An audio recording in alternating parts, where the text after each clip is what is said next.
మత్తయి సువార్త 5:7 వచ్చి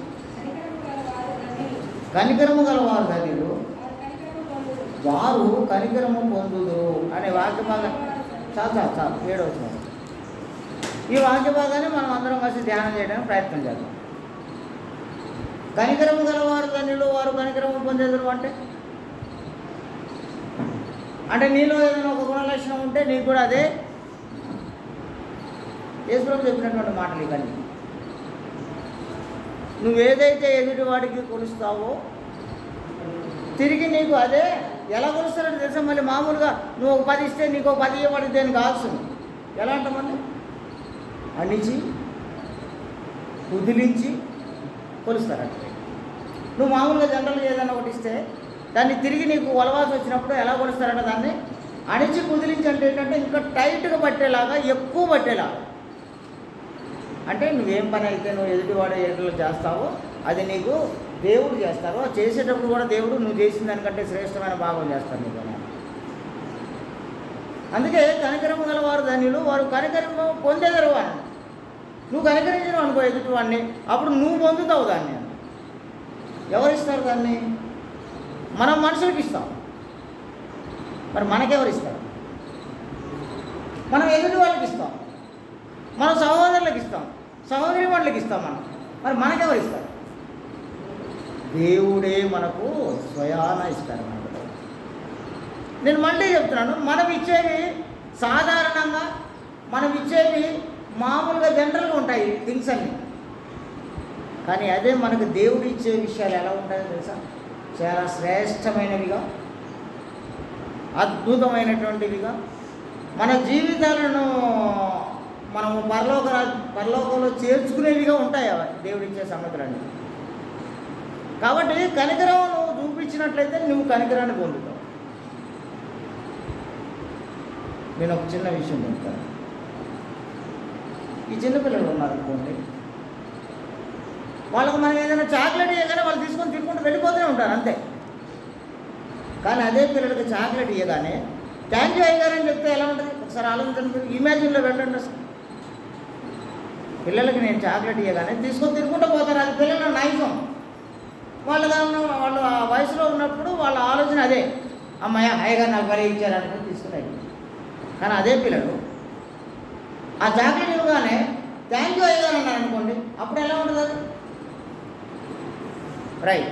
ఇప్పుడు రత్తమ్మ జిమ్మలకు ఒక 1000 రూపాయలు ఇచ్చింది అనుకోండి, తీసుకొని జేబులో పెట్టుకొని వెళ్ళిపోయింది అనుకోండి, అది ఎలా ఉంటుంది? అప్పుడు అదే రత్తమ్మ 1000 రూపాయలు వేయగానే జిమ్మన్న అమ్మ థ్యాంక్ యూ అన్నాడు అనుకోండి, ఇది ఎలా ఉంటుంది? మిమ్మల్ని అందరినీ ఇమాజిన్లోకి పంపిస్తున్నాను నేను. మనం ఎదుటివాడి ఏడలో కనికరం చూపిస్తే దేవుడు మనకిచ్చే ఆ ఆయన దగ్గర నుంచి మనం పొందే కనికరం ఎలా ఉంటుందో మీకు అర్థం కావాలని ఈ ఎగ్జాంపుల్స్ అనేది తీసుకొస్తున్నాను నేను. ఇవన్నీ చెప్పిన తర్వాత ఇప్పుడు చదవబడినటువంటి లేఖన భాగాన్ని ఒకసారి ఆలోచిద్దాం. మనం దావీదు సార్ చదివినటువంటి లేఖన భాగం 14వ అధ్యాయం 12 నుంచి 14 వరకు ఏముందంటే ఇక్కడ ఒకవేళ నువ్వు ఏదైనా విందు చేయగలిగితే, ఒకసారి నేను మీకు చెప్పాను ఒకసారి, ఒకవేళ నువ్వు ఏదైనా ఇంట్లో విందు చేయగలిగితే ఎవరికి పెట్టమన్నారు తెలుసా? పేదలకు, కాళ్ళు చేతులు లేని వాళ్ళకు, గుంటి వాళ్ళకు, గుడ్డి వాళ్ళకు వాళ్ళని విడిచిపెట్టమంటున్నాడు విందు భోజనం చేసి. ఎందుకు వాళ్ళకేది ఏమన్నారు? ఇప్పుడు మొన్న మేము బ్యాంక్ ఫంక్షన్ చేసినాం, అందరు బంధువులు, మిత్రులు, స్నేహితులు అందరినీ పిలిచాం. మళ్ళీ వాటింట్లో ఫంక్షన్కి మమ్మల్ని పిలుస్తారా లేదు?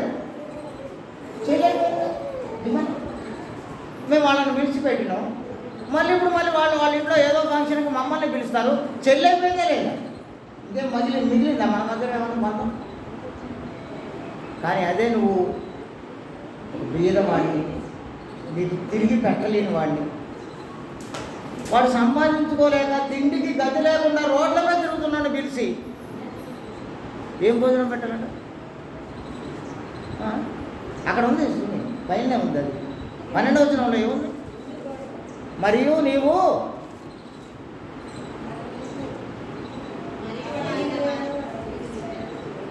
నీవు పగటి విందైనను రాత్రి విందైనను చేయనప్పుడు ఏం చేయమంటున్నారు? విందు చేసి పెట్టమన్నారు. విందు అంటే ఏంటి? మామూలుగా మన ఇంటి ముందుకు వచ్చి అయ్యా అనగానే వేసే అన్నమా? మనం తినంగా మిగిలిపోయినటువంటి ఆ పాచి కూర, మన మిగిలిపోయినటువంటి సత్యన్నమా వాడు అయ్యా అనగానే వేసేది. ఏం చెప్తున్నారు తెలుసా? నువ్వు విందు చేయి, అది పగలు అయినా చేయి, రాత్రి అయినా చేయి. ఎప్పుడైనా సరే నువ్వు విందు చేసినప్పుడు నువ్వు ఎవరికి పెట్టాలంటే నీ స్నేహితులు, బంధువులు, మిత్రులను పిలిచి పెడితే వాడు తిరిగి నీకు పెట్టేస్తారు కనుక నీకేం ఫలం దక్కదు కనుక నువ్వు వాటింట్లో నువ్వు తింటావు, నీ ఇంట్లో వాడు తింటాడు కనుక లెక్క సరిపోయింది కనుక నువ్వేం చేయాలంటే ఇప్పుడు చాలా భేద వాళ్ళని పిలిచి పెట్టాలంట. ఎందుకంటే వాడు తిరిగి నిన్ను ఇంటికి పిలిచి పెట్టలేడు. వాడు అంత మాత్రమే కాదు, కుంటోళ్ళను దారిలో పోయే వాళ్ళని అందరినీ వాడికి ఆహారం దొరకని వాడికి మీరు పెట్టి ఆహారాన్ని పిలిచి వాడికి విందు భోజనం. మళ్ళీ మామూలు భోజనం కాదు అది. అసలు యేసుప్రభు చెప్పిన మాటలో అది మామూలుగా భోజనాన్ని తయారు చేసి పెట్టమని అనలే. విందు భోజనం అనగా రాత్రి మనం నిన్న మీటింగ్ చేసాం, ఏం భోజనం పెట్టామో ఆ భోజనం పెట్టాం. రేపు పొద్దున మ్యాగీకి పెళ్లి చేస్తాం, ఆ పెళ్లి చేసినప్పుడు వండినటువంటి భోజనం ఏదైతే ఉందో ఆ భోజనం పెట్టాలి వాళ్ళకి. నువ్వు బయట కూర్చో, అందరితో నాకు మిగిలితే వేస్తాం, ఇది కాదు. అది ఏడా మా వాళ్ళకి ఇది శ్రేష్టమని మాకు గుండెలు, కార్యాలు, మాయి అని గిన్నెల నిండా దొడుకొని తీసుకొని పక్కన పెట్టుకొని వాడికి లేదు పో, వాడికి చారు పులుసు వేయడం కాదు. ఇది వాడి కోసమే సపరేట్గా. మనకు సాధ్యమేనా ఇది? ఆలోచించండి ఒకసారి, మనకు సాధ్యమేనా? దావి సార్ సాధ్యమేనా? ఇంకొకటి సాధ్యం కాలేదు. మరి మనం దేవుని ఆజ్ఞను పాటించినట్ట? దేవుని ప్రేమను మనం తెలుసుకోనట్ట? దేవునిలో మనం ఉన్నట్ట లేనట్ట? మనం కనికరం చూపించకుండానే మనం దేవుని దగ్గర నుంచి కనికరం పొందే వాళ్ళం అనే అత్యాశ కలిగినటువంటి వాళ్ళలో ఉన్నట్ట? లేకుంటే నిజంగానే దేవుడు ఏం పర్లేదు, వాడికి బట్టపోయలేదు, నేను దేవుని ప్రార్థన చేస్తున్నా, కానుకలు వేస్తున్నా, నేను వారానికి ఒకసారి ఉపవాసం ఉంటున్నాను, నేను దేవుని సన్నిధిలో రెగ్యులర్గా ఉంటున్నా, పాటలు పాడుతున్నాను నువ్వు అనుకుంటే అది సాధ్యమైందా? బాగా ఆలోచిస్తూ ఉండాలి మీరంతా. ఒక చిన్న విషయం చెప్తాను మీకు. మీటింగ్ ఎలా జరిగింది? నేను రత్తమ్మ మీటింగ్ ఎలా జరిగిందిరా? నేను నిన్ను ఇప్పుడే అడగలేను, నువ్వు తర్వాత అడగమన్నావా? తర్వాత అడుగుతాను. ఎలా జరిగిందిరా శైలి? చరం ఎలా జరిగింది మీటింగ్? అంతకుముందు రోజు మ్యాగీ ఫంక్షన్ అయిపోగానే, ఎంగేజ్మెంట్ అయిపోగానే సాయంత్రం ఏం జరిగింది? సాయంత్రం ఎలాంటి వర్షం తెలుసా? మనది గాలి దుమ్ముతో కూడిన వర్షము, విడువక ఆగగా పడినటువంటి వర్షం. కరెంటు పోయింది, ఊరంతా మాటికి పోయింది కరెంట్ అంతా. మరి నిన్న మీటింగ్లో కనీసం చిన్న అవాంతరం లేకుండా, కరెంటు పోకుండా ప్లజెంట్ వాతావరణంలో ఎందుకు జరిగింది? మీరు చెప్పాలి. ఇప్పుడు దీనికి సమాధానం మీ దగ్గర ఉండాలి, ఖచ్చితంగా ఉండాలి. నేను చెప్పాను డయాస్ మీద, ఇది మీరు తీసుకున్నారో లేదో నాకు తెలియదు, కానీ డయాస్ మీద నేను చెప్పిన దీన్ని ఎందుకు ఇలా క్రమంగా మర్యాదగా మీటింగ్ జరిగిందంటే అది నేను నా దేవునికి మహిమ కలగాలని చేశాను. నేను దాన్ని ఇక్కడ మనుషుల గొప్పతనం కానీ, మనుషుల ఘనత కానీ లేదు అక్కడ. అది ఎవడైనా సరే మేమందరము ఆయనకు మహిమ కలిగే విధంగా, దేవుడిని సంతోషపెట్టే విధంగా చేయాలంటే ఎన్ని ప్లాన్లు, ఎన్ని ప్రణాళికలు, వారాల తరబడి, నెలల తరబడి దీని మీద హోంవర్క్ చేశాను నేను. ఆఖరికి వాళ్ళతో ఏ వాక్యం చెప్పించాలో అది కూడా నేను తయారు చేసి అక్కడ పెట్టేసిన పైన. ఒకటికి 10 సార్లు చెప్పిన వాళ్ళందరూ మంచి వాక్య భాగాన్ని మీరు అందించాలా. వచ్చే పిల్లలు మంచి మామూలుగా పిల్లలు ఉన్నారు మా దగ్గర, అత్యంత జ్ఞానం కలిగినటువంటి పిల్లలు ఉంటారు. మీరు ఒకవేళ ఏదైనా మిస్ చేసినా వాటన్నింటి గురించి వాళ్ళు ఆలోచిస్తుంటారు. జాగ్రత్తగా మనం అందరం ముందుకు పోవాలని. నాకేం చిన్న పెద్ద తేడా ఏముండదు. వాళ్ళు ఏదో చీఫ్ గెస్ట్లు వచ్చారు కాబట్టి వాళ్ళని పెద్ద హానర్ చేయడం కోసం నేను వాళ్ళకి అడుగులకు మడుగులు వస్తాను నేను. మనం ఏం చెప్తే అది చేసిపోవాలి వాళ్ళకి. ఇదేం పొగరబోతనం కాదు, ఇది దేవునికి మహిమ కలిగే విషయంలో మనం తీసుకునే జాగ్రత్తలు అంటారు వాటి. ఇప్పుడు నేను ఇన్ని జాగ్రత్తలు తీసుకున్నా మీటింగ్ టైంలో వర్షం పడి మీటింగ్ పాడైందనుకో, ఏంటో తెలుసా ప్రియాంక అర్థం? ఏంటో తెలుసా దాని అర్థం? నేను నా దేవుణ్ణి సంతోషపెట్టేలాగా దీన్ని చేయట్లేదని అర్థం. నేను చేసే మీటింగ్ ద్వారా నా దేవునికి మహిమ కలగట్లేదని అర్థం. అందుకే దేవునికి కోపం వచ్చింది నా మీద అని అర్థం. ఒకవేళ నేను చేస్తుంది నా దేవుడు మెచ్చితే వర్షం వచ్చే సూచన ఉండే, నువ్వు పెద్ద మృగాల మీద నుంచి పో, అటు కాసారం పో, ఇటు నుంచి ఆ పల్లిపాటి మీద నుంచి అవతల పో అని దేవుడు గద్దిస్తారు వాటిని. కరెంట్ పోకుండా జాగ్రత్తలు తీసుకుంటారు దేవుడు. వాతావరణాన్ని ఆయన స్వాధీనంలో ఉంచేసుకుంటారు. అక్కడ జరిగే మీటింగ్ ద్వారా అద్భుతమైనటువంటి సంగతులు బయటికి రావాలని దేవుడు కోరుకుంటాడు. ఒక చిన్న ఎగ్జాంపుల్ చెప్తాను మీ అందరికీ ఇదే మీటింగ్ల గురించి. ఒకనొక మీటింగ్లో మనం అక్కడ డయాస్ చేసాం, అక్కడ మీటింగ్ చేస్తున్నాం. సూర్య చేసినటువంటి ఒక తప్పు వల్ల కేబుల్ మర్చిపోయి రావడం వల్ల ఆయన పైన మైకులు మోగట్లే. 9 అయింది, 9:30 అవుతుంది, పైన మైకులు మోగట్లే. అందరూ వచ్చి మీటింగ్ స్టార్ట్ చేద్దామంటున్నారు. ప్రజలందరూ వచ్చారు, చీఫ్ గెస్ట్లు వచ్చారు, అందరూ వచ్చారు, మీటింగ్ స్టార్ట్ చేద్దామంటున్నారు. నేనేమంటున్నానో తెలుసా? మీకు గుర్తు చేస్తున్నాను. ఇప్పుడు 3-4 సంవత్సరాల తర్వాత గుర్తు చేస్తాను ఈ సంఘటన. నేనేమంటున్నాను తెలుసా? మైకులు మోగితేనే మీటింగ్, లేక లేదన్నా. అంతే ఏమన్నా? పైన మైకులు మోగితేనే మీటింగ్, లేకపోతే లేదంటున్నా. అందరూ వచ్చి ఉంటే మంచి భోజనాలు గీజనాలు అన్నీ వండించి. ఏంటో తెలుసా కాన్సెప్ట్ మీకు?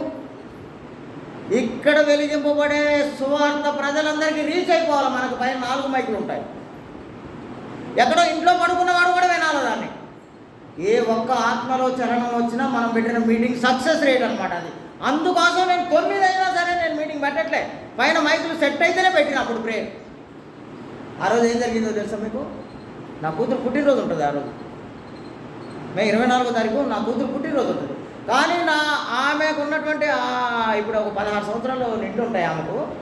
ఇంతకాలంలో మొట్టమొదటి రోజు ఆ రోజు నేను ఆమె పుట్టినరోజు 24వ తారీఖు కాబట్టి 25వ తారీఖు చేసి మీటింగు 24వ తారీఖు చేయలే, నేను 25వ తారీఖు చేసిన. ఎందుకో తెలుసా? 12 దాటిపోయింది అప్పటికే మీటింగ్ అయిపోయేసరికి. అంటే నా కూతురు పుట్టినరోజు నాకు లెక్కలోకి రాదు, నాకు ఎవరిని సంతోషపెట్టడం లెక్కలోకి రాదు. కానీ మనం చేసే ప్రోగ్రాం వల్ల, మన కార్యక్రమం వల్ల, మనం వెలిగించే రాజ్య సువార్త వలన లోకంలో ఉన్నటువంటి ఆత్మలకు చలనం రావాలి, వాళ్ళందరూ దేవుని వైపు రావాలి. ఈ ఒక్క కాన్సెప్ట్తోనే చేస్తాను మీటింగ్. నేను చిన్నప్పుడు కాలంటే మారుమూల పల్లెటూరు దావి సార్, చిన్నప్పుడు కాల మారుమూల పల్లెటూరు. ఈ మారుమూల పల్లెటూరులో నా దేవునికి, మన దేవునికి అత్యధికమైనటువంటి మహిమ ఘనత జరిగేలాగా ఒక కార్పొరేట్ స్థాయి మీటింగ్ చేశాను నేను రాత్రి. ఎక్కడెక్కడో హైదరాబాదుల్లో, విశాఖపట్నాల్లో, విజయవాడలో ఒక ఏసీ రూముల్లో ఏ విధంగా అయితే వాళ్ళు చేస్తారో ఆ మీటింగ్ని నేను ఒక మారుమూల పల్లెటూరులో చేసి చూపించాను నేను, నా దేవునికి మహిమ కలిగే విధంగా.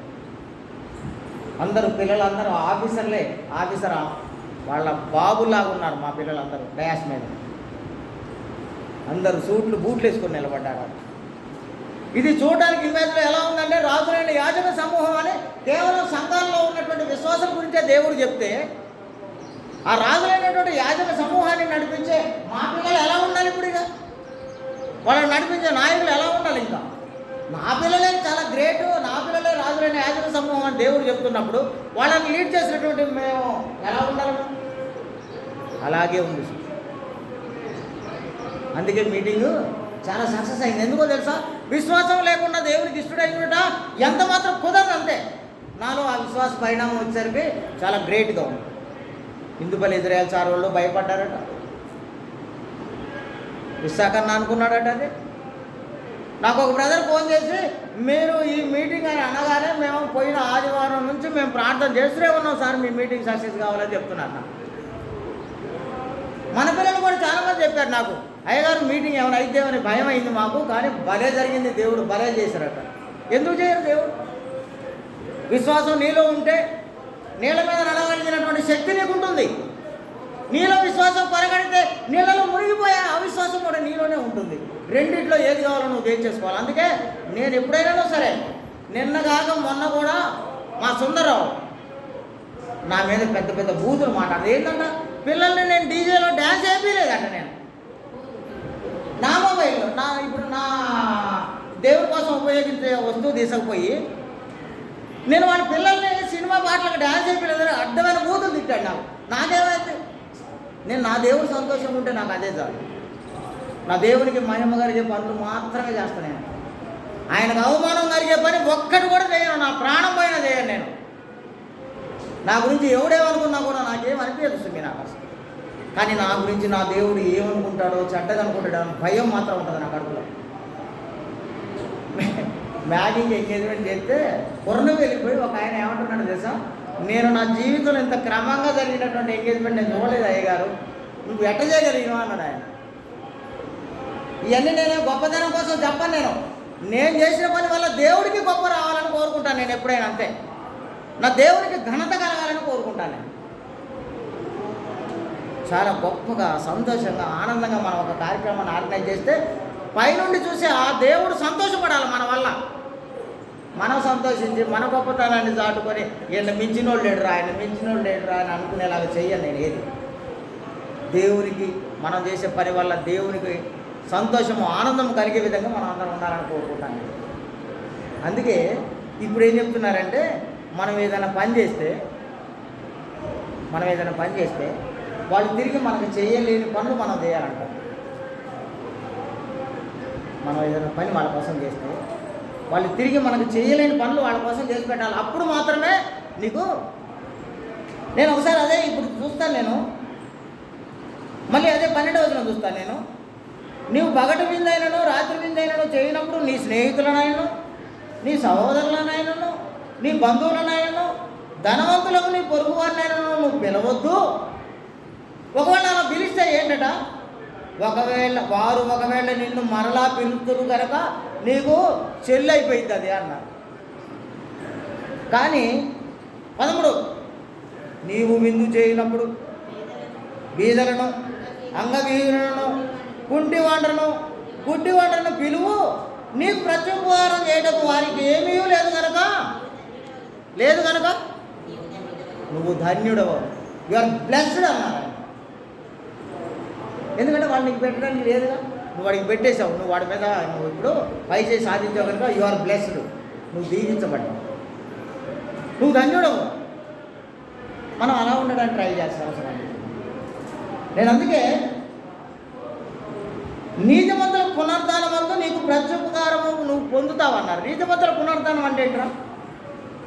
ఆలోచించండి ఒకసారి. నీతిమంతుల పునరుద్ధానం అంటే ఏంటి నీతిమంతుల పునరుద్ధానం అంటే? జడ్జిమెంట్ డే అని అర్థం, తుది తీర్పు జరిగేటప్పుడు అని అర్థం. దేవుడు తన కుమారుడైనటువంటి యేసుక్రీస్తుని వెంట పెట్టుకొని మధ్య ఆకాశంలోనికి వచ్చిపోయి అక్కడ జరుగుతున్నటువంటి తీర్పు అన్నమాట. ఆ తీర్పు దినం రోజు నువ్వు చాలా దీవించబడి ఆశీర్వదింపబడతావు, నువ్వు కుడివైపుకు ఎంచబడతావు అని అర్థం. నా తండ్రి చేత ఆశీర్వదింపబడిన వారలారా రండి, లోకము పుట్టినది మొదలుకొని మీకోసం సిద్ధం చేయబడ్డటువంటి ఆ పరలోక పట్టణాన్ని మీరందరూ సొంతం. యు ఆర్ బ్లెస్డ్ అండ్ నా తండ్రి చేత ఆశీర్వదింపబడి. నేను అందుకే మీ అందరికీ మాటికి ఇదే ఇక్కడ ఉన్నంతసేపు మాత్రం నేను ఒక రాక్షసుడా కనపడుతుంటాను మీకు. కానీ ఇక్కడి నుంచి దిగిన తర్వాత సురక్ష ఎంతో నేను అంతే, నాకేం పెద్ద గొప్ప ఘనత ఏమి ఉండదు దేవుని దృష్టిలో. అదేవిధంగా మా అక్షయ్ కానీ లేకపోతే ఆ పక్కన ఉన్నటువంటి టిక్కులు మేడం కానీ వాళ్ళంతో నేను అంతే దేవుడి దృష్టిలో, అంతే. నాకేం పెద్ద గొప్పతనం ఏమి ఉండదు దేవుడి దృష్టిలో. కానీ దేవుని దృష్టిలో నా గొప్పతనం ఎంతసేపు అంటే ఇక్కడ నిలబడి మీకు కావలసిన మిమ్మల్ని రక్షించడానికి అవసరమైనటువంటి వాక్యాన్ని ప్రకటించేంత వరకు మాత్రమే నా హీరోయిజం అంతా ఇక్కడ. అప్పుడు మాత్రం అందరూ క్రమంగా మర్యాదగా ఉండాలని కోరుకుంటాను. చిన్నపిల్లల్ని కంట్రోల్ చేసినా, మనం వంగిపెట్టి వీటి మీద ఒక దెబ్బ కొట్టినా, ఏదైనా సరే దేవుడికి అవమానం కలగకుండా బిహేవ్ చేయాలి. చిన్నప్పటి నుంచే పిల్లలకి అది నేర్పాలని, అందుకోసమే నేను అంత కంట్రోలింగ్ ఉంటాను. నేను కూడా కంట్రోల్లో ఉంటాను సుమి. అక్కడ ఉండగా నేనేమి బయట ఆలోచనలు చేయను అసలు. నేను లోపలికి వచ్చేంత వరకే ఏదన్నా. లోపలికి వచ్చిన తర్వాత మాత్రం దేవుడికి అనుకూలంగా జీవించడమే మనమంతా. మన ఆలోచనలో పసిగట్టే దేవుడు ఆయన. మనం ఏం ఆలోచిస్తున్నామో, ఏం ఊహిస్తున్నామో, మన మనసులో ఏం తలంచుతున్నామో అన్నీ ఎరిగిన దేవుడు ఆయన. బయట కనపడకపోవచ్చు మనం, లోపల ఉంటాయి. లోపల ఉన్నవాడిని కూడా పరీక్షించి చూసే దేవుడు మన దేవుడు. మరి ఆయన దృష్టికి మనం ఎలా ఉన్నాం? నేను అందుకే మీ అందరికి మళ్ళీ చెప్తున్నాను, నువ్వు ఏదైనా సహాయం చేయాలనుకుంటే అది తిరిగి నీకు ఇవ్వలేని వాడికి చేయాలి. ఇప్పుడు నేను మంచో చెడు మనకు ఒక విషయం చెప్తాను, రత్తమ్మకు ఒక విషయం. అది మంచిగా కానీ చెడే కానీ వాళ్ళు ఎలాగైనా తీసుకోండి. నేను దాన్ని మనం మ్యాగీని పెళ్లి చేస్తాం. పెళ్లి బట్టలు కొంటాం. ఎవరైనా ఒక అనాథ కోసం ఒక చీర అయినా లేదా ఒక అబ్బాయి కోసం ఏదైనా చొక్కా అయినా కొనండి మీరు. పెళ్లి రోజు డొనేట్ చేద్దాం వాళ్ళకు. పెళ్లికి వచ్చిన వాళ్ళలో ఎవరైనా సరే బాగా లేని వాళ్ళని చూసి వాళ్ళకి ఇచ్చేద్దాం మనం. ఒక చీర కొనండి, ఆడవాళ్ళకి పెడదామని మీకు అనిపిస్తే చీర కొనండి. లేదు మగవాళ్ళకి పెడదామని అనిపిస్తే ఒక పంచ చొక్కా కొనండి, పెడదాం వాళ్ళకు. దిమ్మన్నా అది మనకు మంచి బ్లెస్డ్. మన జీవితాన్ని దేవుడికి ఎక్కువ దీవిస్తారు. మనం ఏది దేవుని పేరు మీద ఏం చేస్తామో అది తిరిగి మనకు అణిచి కుదిలించేలాగా ఉంటుంది. దేవుడు అంత గొప్ప ఇస్తారు మనకు. ఆలోచించండి, మీరు ఆలోచించండి, చేయండి, ఫలితం దేవుడి దగ్గర నుంచి పొందండి. మీరు తర్వాత మీరు ఆలోచించుకోండి, మీ దేవుడు మీకోసం ఎంత అద్భుతమైనటువంటి సంఘటనలు జరిగిస్తారు. పోయిన తర్వాత ఆ ఎంగేజ్మెంట్ తెల్లారి నేను వస్తే రత్తమ్మ నాతో ఏం చెప్పిందంటే, దేవుడు లేకుండా ఏం జరగదయ్య గారు, ఏదున్నా దేవుడు చేస్తేనే జరిగిందని అద్భుతమైనటువంటి సాక్ష్యం చెప్పింది నాతో. నిజమే. మరి ఆ రాత్రి రావడం ఏంటి, వర్షం ఆ మధ్యలో రావచ్చు కదా, మధ్యాహ్నం పూట జరుగుతున్నప్పుడు రావచ్చు కదా. ఏం దావి సార్, మీటింగ్ జరుగుతున్నప్పుడు స్టేజ్ మీద వాళ్ళకి దండలు మార్చుకున్నప్పుడు రావచ్చు కదా ఆ పెద్ద తుఫాను వర్షం. మరి సాయంత్రం పడింది ఏంటి, అంతా అయిపోయి ఎక్కడో అక్కడ అందరూ వెళ్ళిపోయి వాళ్ళ ఇళ్ళకి వాళ్ళు చేరినాక వచ్చిందేంటి. రత్తమ్మను రేవతి అదే చెప్తున్నారు, దేవుని దీవెనలు లేకుండా ఏం జరగదయ్య గారు ఇళ్ళల్లో. మీ అందరినీ అదే చెప్తున్నాను, మీలో ఆ విశ్వాసం ఉండాలి. నాలో విశ్వాస పరిణామాన్ని కొలవాల్సి వస్తే నా దగ్గర ఎవరి దగ్గర లేనటువంటి విశ్వాసం నా దగ్గర ఉంది. అందువల్లనే మన మీటింగ్లు ఎక్కడ ఏం చేయి నువ్వు ఒక్కటి కూడా చిన్న అవాంతరం లేకుండా జరిగిపోతుంది. ఒకవేళ అప్పటికప్పుడు వర్షంలాగా చినుకులు పడి భయపెడుతున్నా సరే నాకు భయం కాదు అసలు. ఏమవుతుంది ఇది మళ్ళీ వెంటనే పోతలే అని అనుకుంటాను నేను. అలాగే పోతుంది. దేవుడు మీ అందరినీ దీవించి ఆశీర్వదించును కాక. మీ అందరికీ ప్రత్యేకంగా అభినందనలు తెలియజేస్తున్నాను నేను. మీ అందరినీ దేవుడు మరెక్కువగా దీవించాలని ఆశీర్వదించాలని కోరుకుంటున్నాను నేను. అలా మీకు దీవెనలు ఆశీర్వాదాలు రావాలంటే ఏం చేయాలంటే ముందు నువ్వు దేవునికి అనుకూలమైన పనులు చేయాలి. అంతేనా దావి సార్? మన పొలంలో ఒక కుండెడు ఒడ్లు తీసుకెళ్ళి నాటేసి ఆ నారు తీసుకొని వెళ్తేనే మనకి 50 బస్తాలైనా 100 బస్తాలైనా ఒడ్లు వస్తాయి మనకి. అసలు నువ్వు కుండెడు ఒడ్లే వేయకుండానే నాకు బస్తాలు ఒడ్లు కావాలంటే దేవుడు నీకు ఎలా ఇస్తాడు? నువ్వు ఎలా పొందుతావు తిరిగి? ఎరా శరమ్మ, నువ్వు ఒక బస్తా 1 కేజీ మొక్కజొన్నలు విత్తనాలు ఎక్కడి నుంచో పోయి శ్రేష్టమైన విత్తనాలు కొనుక్కొచ్చి నువ్వు వేస్తేనే నువ్వు క్వింటాల్ మొక్కజొన్నలు పొందగలుగుతావు. అసలు నువ్వేమి వేయకుండానే నాకు అవి కావాలి ఈ కావాలంటే ఎలా? పొలంలో గచ్చ పొదలు, తుప్పలు, ముళ్ళ పొదలు మొలుస్తాయి అంతే, దాంట్లో మొక్కజొన్నలు మొలవు. నీ మొక్కజొన్నలు ఎక్కువ రావాలంటే నువ్వు ముందు కొన్ని మొక్కజొన్నలు వేయాలి. దేవుడు మీ అందరినీ దీవించాలని ఆశీర్వదించాలని కోరుకుంటున్నాను నేను. మీరు అడుగు వాటన్నిటికంటేనో ఊహించు వాటన్నిటికంటేనో అత్యధికమైనది. అసలు నువ్వు ఊహించుకోలేవు కోర్సుమి, నువ్వు ఊహించుకోలేవు కూడా. అలాంటి ఇస్తారు నీ దేవుడు నీకు. ఎప్పుడు నీలో విశ్వాస పరిణామం శ్రేష్టమైనదిగా గొప్పదిగా ఉన్నప్పుడు నా దేవుడు నాకుండగా నన్ను ఎవడు ఏమి చేయలేడని ఒక గొప్ప ధైర్యాన్ని నువ్వు ప్రదర్శించగలిగినప్పుడు, నీకు నీ దేవుని ప్రేమ ఏంటో తెలిసినప్పుడు, నీ ప్రేమ ఆయన ప్రేమను నువ్వు తెలుసుకోవడం అంటే అర్థం ఏంటంటే ఆయన ఏం చెప్పారో అది చేయడానికి ప్రయత్నం చేయాలి. యేసుప్రభు ఈ భూమి మీదకి వచ్చినప్పుడు ఏం చెప్పారంటే, నేను చేసే ఏ బోధ అయినా సరే ఇది నా సొంతం కాదు, నా తండ్రి దగ్గర నుంచి నేను తెచ్చుకున్నాను, ఆయన నాకు చెప్పి పంపించారు, నేను మీకు చెప్తున్నాను, నేను మీకు ఏదైతే చెప్తున్నానో అది మీరు తీసుకోండి, మీరు వెళ్ళి అందరికీ చెప్పండి అని. అంటే ప్రజలందరికీ రీచ్ అయ్యే ప్రతి విషయం కూడా దేవుని చిత్తం, దేవుని మాట. దేవుని చిత్తాన్ని మనం అందరం గ్రహించడానికి, అంగీకరించడానికి దేవుడు చేసిన ఏర్పాట్లు చాలా ఏర్పాట్లు చేసుకుంటూ వచ్చారు. ఆ ఏర్పాట్లు అన్నిటికంటే ప్రాముఖ్యమైనది ఏంటంటే తన కుమారుడైనటువంటి యేసుక్రీస్తుని మన కోసం ఈ లోకానికి పంపడం. ఒకవేళ ఆయన పంపబడకపోయినట్లయితే, అయ్యా ఇది నాకు ఇష్టం లేదు, గిన్నెను తీసేను అని ఆయన కొండ దిగి కిందికి వచ్చినట్లయితే మన గతి ఏమైంది, మన బతుకులు ఏమైపోతాయి. కానీ దేవుడు తన కుమారుని ఈ లోకానికి ఇచ్చేశారు. మన కోసం తన ఒక్కగానొక కుమారుని త్యాగం చేసి ఇచ్చేశాడు.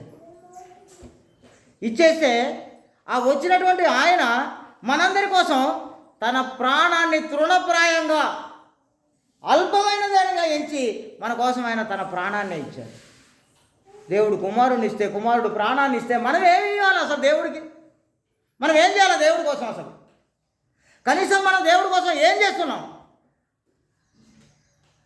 అన్నీ అమర్చి పెడితే రెడీగా కూర్చొని గిన్నె పెట్టుకొని ముందు గిన్నెలో ప్లేట్లో భోజనం మాంసం అన్నీ వేస్తే తీసుకొని ఆపగా తినేద్దాం. అది ఎలా వచ్చిందో, ఎవరు ఇచ్చారో, ఎందుకు ఇచ్చారో ఈ అవసరం లేదు. మన ఆడపిల్లలందరి మీద ఒక తప్పు నేరం పెడతా ఇప్పుడు నేను మీకు. మన ఆడపిల్లలందరి మీద, ఒక్కళ్ళు కాదు అందరి మీద ఒక అద్భుతమైనటువంటి నేరం పెడతాను నేను. ఏంటంటే పోయిన ఆదివారం రోజు ఆడపిల్లలకు ఒక పని చెప్పాను నేను. ఏంటంటే చుట్టూ ఉన్న మొక్కలు పీకేయండి అని. బుద్ధి లేదు ఒక్కడికి కూడా. మగవాళ్ళు వచ్చి దావీదు వచ్చి పీకేండు. ఇంట్లో అమ్మగారిలా కూర్చున్నారే కానీ నా దేవుడికి నేను ఈ పని చేద్దాం, నా దేవుడిని మెప్పిద్దామని మీరు ఒక్కడు కూడా రాలేదు. అసలు దేవుడు అంటే భయమే లేదు మీ అందరికీ, భక్తి లేదు అసలు మీకు. ఇండ్లలో కూర్చున్నారు. మళ్ళీ పైపెచ్చు వచ్చే రాకపోగా కామెంట్లు ఏంటి, అయ్యవుడు పీకుతాడు అయ్యగారు, అయ్యవుడికి వస్తే అయ్యగారు అట. మరి ఇంట్లో కూర్చొని భూమలాగా తినడానికి ఎట్టొస్తాయి నీకు? నీ దేవుడు ఇవ్వకుండా, దేవుడి పని నువ్వు చేయకుండా. ఆడవాళ్ళకి ఎన్ని బాధ్యతలు ఉంటాయి సంఘంలో. మీరు మాత్రం అందరం పోయి ఇళ్ళల్లో పడుకున్నారు. మీరు లాస్ట్ సమయంలో దావీదు వచ్చి పీకాల్సి వచ్చింది. ఇది కనీసం ప్రియాంక కూడా రాలేదు దావీదుతో తోడుగా. ప్రియాంక ఇంట్లో పడుకుంది, పాపం ఆయన ఒకడే వచ్చి పీకిండు. అంటే ప్రియాంకకు బాధ్యత లేదు అసలు. మా ఆయన పోయి పీకుతుండగా అంటే ఆయన అన్నం తింటే ఆయన గడిపే నిండిద్ది, కానీ ప్రియాంక గడిపే ఎలా నిండిద్ది? నువ్వు దేవుడి కోసం పనిచేస్తే దేవుడు నిన్నే దీవిస్తారు, కానీ ఆయన ఎందుకు దీవిస్తారు? తెలియట్లేదు ఇదంతా. నేను ఎవరి మీద నేరం పెట్టను. మీ అట్నే మీరు జీవితకాలం ఎలాగే అనుకొని నన్ను నేను సర్దేసుకోవడమే, కానీ నేను మీ మీద నేరం పెట్టను సుమి. మీరు చేస్తే దేవుడు మిమ్మల్ని దీవిస్తారు, మీరు చేయకపోతే మిమ్మల్ని వదిలేస్తారు అంతే. మీకు దీవెనలు ఆశీర్వాదాలు కావాలని నేను చెప్తుంటా ఇవన్నీ మీరందరినీ. కానీ మీరందరూ దాన్ని ఒంటికి పట్టకుండా తుడుచుకొని తిరుగుతా అంటే నేనే మిమ్మల్ని ఆపను. నేను నరకానికే పోతా.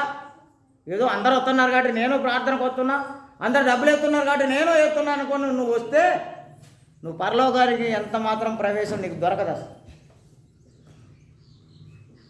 దినదినము పిల్లలు మన ఇంట్లో పుట్టినప్పుడు పిల్లలు గుడ్డల్లో ఉంటారు, కొద్ది గుడ్డల్లో. సంవత్సరం వచ్చేసరికల్లా లేచి నడుస్తుంటారు. 2వ ఏడు వచ్చేసరికి మాటలు సబ్స్టెంటివ్ మాటలు మాట్లాడుకుంటూ ఉరుకులు పరుగులు చేస్తారు ఇంట్లో. 3వ సంవత్సరం వచ్చేసరికి అంగన్వాడీ బడికి పోయేంత వయసును సాధిస్తారు. 5వ సంవత్సరం వచ్చేసరికి 1వ తరగతి వచ్చేస్తారు. ఎదగకుండా అలాగే ఉంటే తల్లిదండ్రులకు సంతోషం కలుగుతుందా? వాళ్ళని చూస్తే దేవుడు మీ అందరిని దీవించి ఆశీర్వదించడం. నీ విశ్వాసము, నీలో విశ్వాసం ఉంటేనే నువ్వు దేవుడికి ఇష్టడివి. నీలో విశ్వాసం లేకపోతే ఎవడు పోయి చేస్తాలే అయ్యగారు దాన్ని అంటే నీ దేవుడి కోసం చేస్తున్నాను అనుకోవట్లేదు నువ్వు. అసలు నువ్వేమనుకుంటున్నావు అంటే అయ్యగారికి ఏం పని లేదా, ఆయన ఏదన్నా చెప్తారు, 10 రూపాయలు ఇచ్చి ఎవరిదాన్ని చేయించుకోవచ్చుగా. నాకు 10 రూపాయలు తక్కువ ఉన్నాయి. నేను ఏం మీటింగ్ చేసినా మీరు చూడలేదా? భోజనాలు మీ మీద అసలు చాచులుగా చాలా సంఘాల్లో ఎలా ఉంటుందంటే ఆడవాళ్ళందరూ వచ్చి ఇక్కడ పనులు చేస్తారు, వంటలు చేస్తారు, వాళ్ళే చేస్తారు పనులు. మీకు బట్ట కూడా నలగకుండా కౌరు వాసన రాకూడదని నేను మీకోసం నేను బయట నుంచి వండించి తెచ్చాను. నేను మీకు విలువ తెలియట్లేదు కదా కరుణ కదా. థ్యాంక్ యూ మీ అందరినీ దేవుడు దీవించి ఆశీర్వదించున్నారు. మీరు దేవునికి ఇష్టలుగా ఉండాలి అంటే మీలో విశ్వాస పరిణామం బలంగా ఉండాల్సిందే. మీరు ఏం పని చేసినా నేను నా దేవుని కోసం చేస్తున్నానని మీరు చేయవలసిందే. అలా చేసినప్పుడు మాత్రమే మీ అందరు దీవించబడతారు. థ్యాంక్ యూ మీ అందరికీ, ప్రత్యేకంగా మీ అందరికీ వందనాలు తెలియజేస్తున్నాను. థ్యాంక్ యూ మీ అందరికీ. మనం అందరము దేవునికి ఇష్టలుగా జీవిద్దాం. మనం అది పగటి విందే కానీ రాత్రి విందే కానీ ఏ విందైనా సరే మనం చేస్తే తిరిగి మనకు పెట్టలేని వాడికి పెడదాం. థ్యాంక్ యూ మీ అందరికీ. దేవుడు మీ అందరిని దీవించి ఆశీర్వదించుగాక.